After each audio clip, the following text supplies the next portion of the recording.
It's a Southern tradition that's still going strong. I'm talking about collard greens for New Year's. Chef and Culinary Instructor Carrie Hegnauer joins me this morning. She is serving up some good old collard greens, teaching us how to cook them right, and talking about the history and tradition of collards. Good to see you. How's everything? I am. I'm great, and here we are after Christmas, but before New Year's. Yes. So we've got a dish that we have to make. Looking forward to it. Talk about the tradition of collard greens. What is the supposed meaning? Well, it is truly a Southern dish, and it comes from African slaves, coming over from British roots, English, coming over, and really getting the scraps. All they could do was have the tips of the leaves, anything left over in the field, and maybe a little piece of ham hock, and that was about it. So cooking these long and slow was a healthy meal for their families, and this has become a Southern tradition. Now it's New Year's. New Year's meaning first of the year finances and prosperity. Yes. So, and I just like it because it's good food. Hence the green, you're going to get some cash. Oh, yeah, that'd be nice too. All right, so first you have to start soaking your collard greens because you don't just want to pick them and put them straight into the pot. No, you can't. They come in sandy soil, dirty soil. So that's what I'm showing here with my colanders. Make sure that you wash your greens really well, as you would any vegetable or fruit. Now, is washing them enough? I know my mom has always soaked them. I mean, she'll let them sit in the sink. You can soak them, you can scrub them. I've seen them scrub with salt. Lots of different things. As long as you're working hard to make sure that you get all of that off. I also do a double boil method, which really helps too. Okay, all right. So this is something a little new.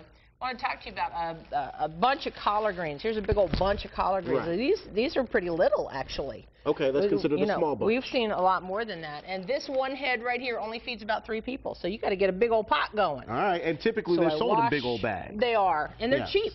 You know, they're still cheap food. Man, I like it. So I'm washing them, and then what I've got here is I've taken the stem out of the middle. Okay. So that the tough part has been removed. And you can do that with a knife. I just strip it with my hands. Okay. I'm going to get all this together. I'm going to roll it up like a big fat cigar. And then that's how you cut them. And I'm going to give them a cut. And that way they're nice long strips. And all of this I put into a pot of cold water. Now, most people obviously eat their collards cooked.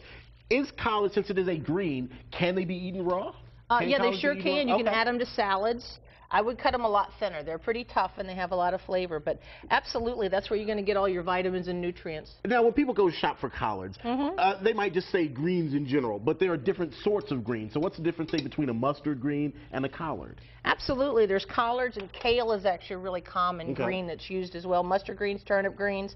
They all have a different flavor. They all have a little bit different cooking time. They're all super nutritious for you. So any of those that trip your trigger, go for it. And I see you brought the ham hock, the You gotta have the ham hock. Got to have the ham hock. For people, though, who might not eat pork, what can they substitute the ham hock with? Well, I also like to use a turkey wing, a smoked turkey wing. You get it at your grocery store, and it gives off so much flavor, a little less fat, even though it's a wing, it has a little less fat, and it gives kind of a creaminess to the sauce. And I really like that. And the sauce is not called sauce. What's the sauce called?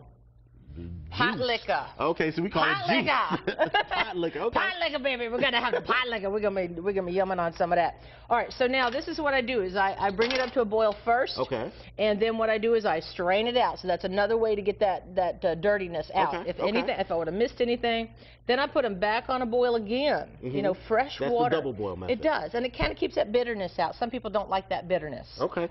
We're gonna let you keep cooking. We'll check back in with you here in just a little bit as we continue to make these collard greens and get some of that money for 2013. Instructor Chef Carrie. She's been cooking up collard greens, and she's going to teach us how to make a really cool drink for your New Year's Eve party. Always good to see you. Let's finish off these collard greens. You have some examples here. So you cut them, wash them, and then boil them down. But you say you have a double boil method. Double boil so they get some extra clean and also take out some bitterness, which is the proof is in the pudding.